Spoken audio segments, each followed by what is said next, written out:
So, have you ever wanted to play a Wookiee in 5th edition? Or maybe a Kakamura, the little coconut people from Moana? If that sounds interesting to you, we're going to be going over the Scroll of Strange Races Volume 2 on this DM's Guild Spotlight.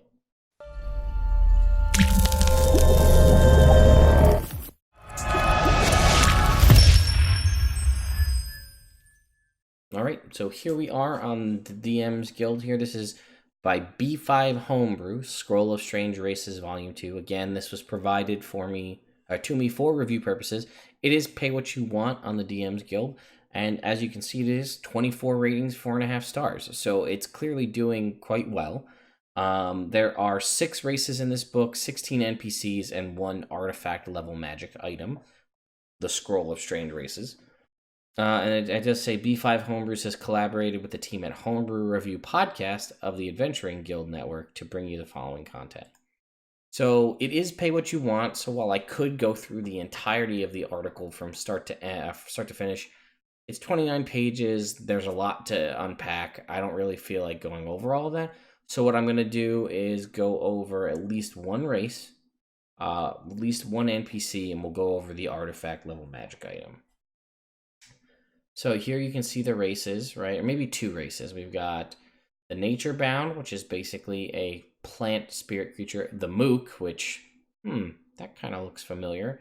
The Kakamura also looks familiar. The Unchained Familiar, the Arachnid, and the Shelk, which is basically a human crab centaur creature. Okay, so we're going to scroll through to the Kakamura here, which again, no qualms, that is what it is, and that's the name. +2 to strength, +1 to dex. You are considered small. You have dark vision out to 60 feet. Proficiency with clubs, darts, spears, and blowguns. Proficiency with the sleight of hand skill. Your AC is basically set to 16. Dex doesn't affect. That's similar it's actually similar in a lot of way to Tortles. And we'll talk about that a little more. But AC is 16. You can use a shield to get an additional bonus. You have coastal camouflage. If you suck your arms and legs in, it's sometimes hard to distinguish you from a coconut. So you have advantage to hide in coastal terrain. And then falling coconut, which is the feature I really like. The second half is even funnier.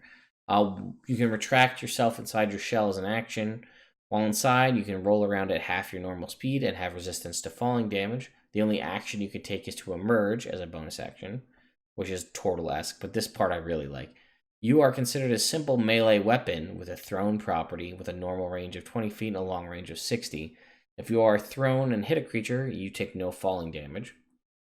On a hit, you deal 2d6 damage, and it increases by a d6 as cantrips would go. So 5, 9, I went to 13 instead of 11, and then 66 at 17. Attacks made with you against targets within 5 feet have disadvantage. Sorry. And then you speak Common and Kakamura as your languages. And then Unchained Familiar is the other one I want to go over. So what is an Unchained Familiar? And it's the weird part. It's kind of weird. So it's basically you were a familiar to a wizard, and you broke your pact. But in doing so, the magics that created you as the familiar have remained, and you basically have sentience and basically can be a statted creature, or statted character rather, in 5th edition. So what do you get? You get a +2 to your dexterity score, a -2 to your strength, but you will get a sub race. Can live up to 800 years. You are considered tiny size, base speed of 25, dark vision of 60 feet. Because you are an animal, you're only able to wield weapons with the light or finesse properties, and you are unable to engage in 2-weapon fighting. You have proficiency in Arcana. You can choose to bond with someone else and then gain basically the ability of being a familiar to them. You can do that whole see through your eyes thing and communicate if you choose to bond. Proficiency in Perception. You get a natural weapon attack. If you have a claws, beak, a bite, or something natural like that. Strength or dex can be used. It does a d4 plus your strength or dex mod depending on it, instead of bludgeoning damage for your unarmed strike. You speak Common, then your choice of Abyssal, Celestial, Infernal, or Sylvan. And there are three sub-races. Agile Familiar, something quick, gets a +1 dex, increases its walk speed to 40 feet. You can fall a number of feet equal to 5 times your proficiency bonus without taking fall damage, and have proficiency in acrobatics and advantage on acrobatics checks to maintain your balance.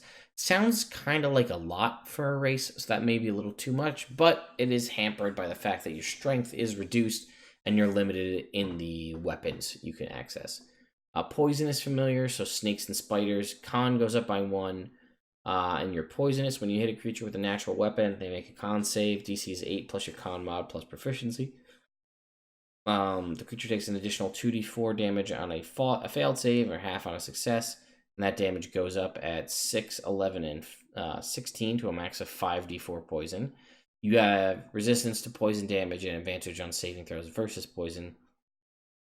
And Winged Familiars just get a fly speed of 40 feet.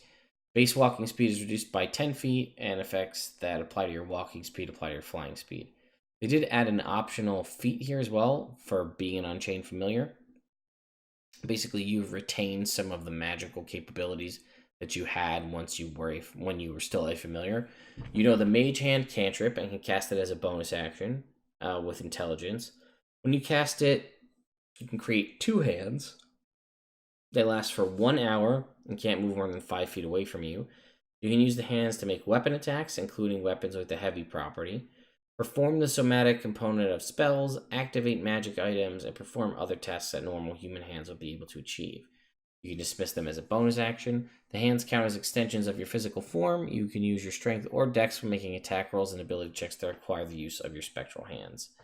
So it seems like it's almost necessary because from what it sounds like, you can't cast spells, because it specifically states that those hands can make the somatic components of spells, which makes it sound like, in theory, you can't cast somatic components with like your rabbit hands.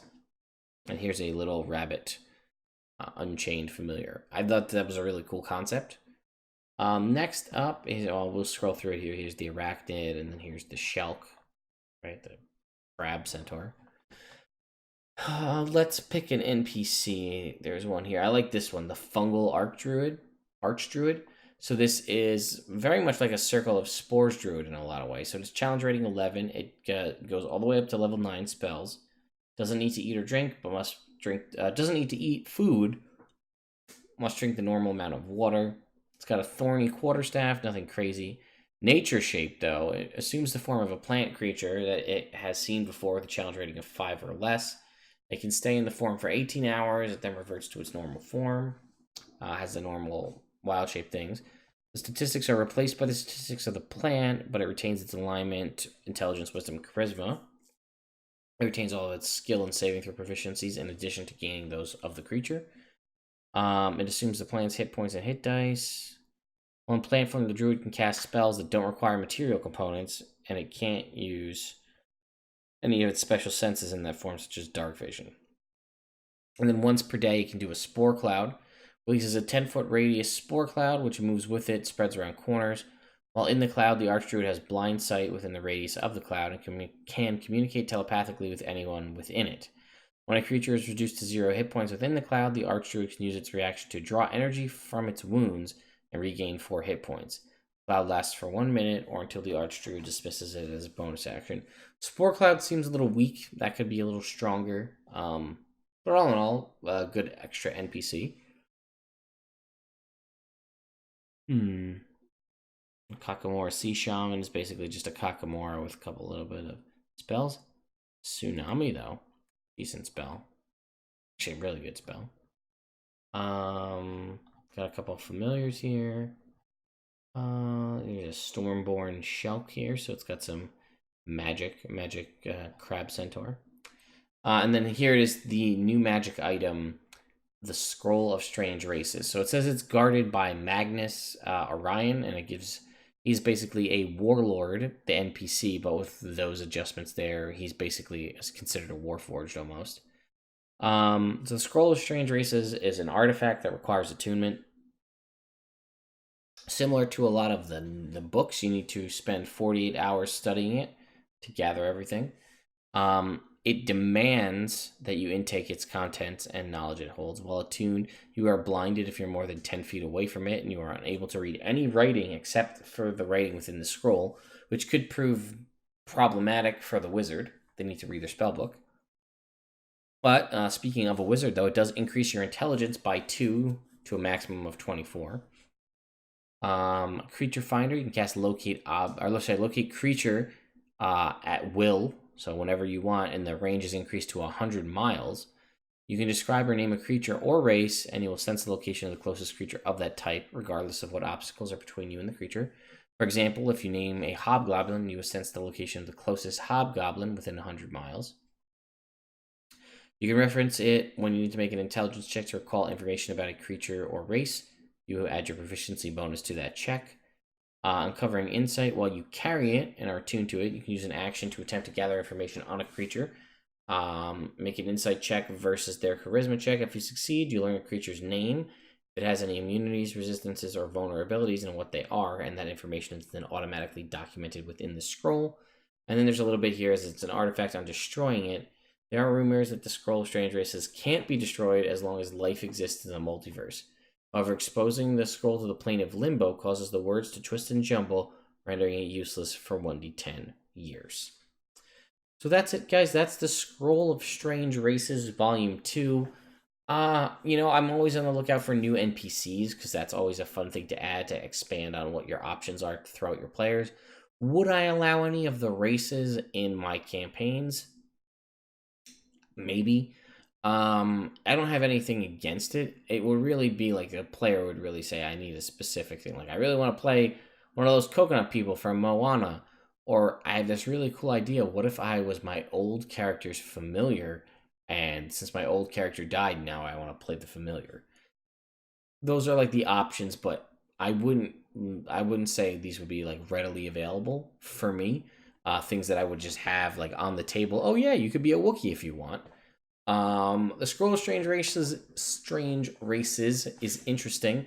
I do feel as an artifact, though, it should have the minor, like the detrimental, like it has its abilities, but then it should also have like the beneficial and detrimental features, like the minor ones and the major ones, on top of what it does to kind of really beef it up a little bit. I didn't think I saw that anywhere. No. Yeah, so those are just, that would be my little, because it's cool and it's powerful. Again, creatures that want intelligence, like a wizard, would probably want to read this just from the knowledge seeking aspect of it, but then you couldn't read anything else. So that would be my suggestion. Add either some degree of minor or major beneficial or detrimental factors to the scroll, and then I'd say it's in a pretty good spot, because other than that, I feel like it's a little light for an artifact. Yeah, that's pretty much it, guys. Let me know what you think in the comments below. Do you have this article? Do you have this module in DM's Guild? Would you be picking it up? What are your thoughts? Will you use it? Again, it seems well received on the DM's Guild currently. And I'm curious to see what you guys think. So I'll see you at the next DM's Guild Spotlight.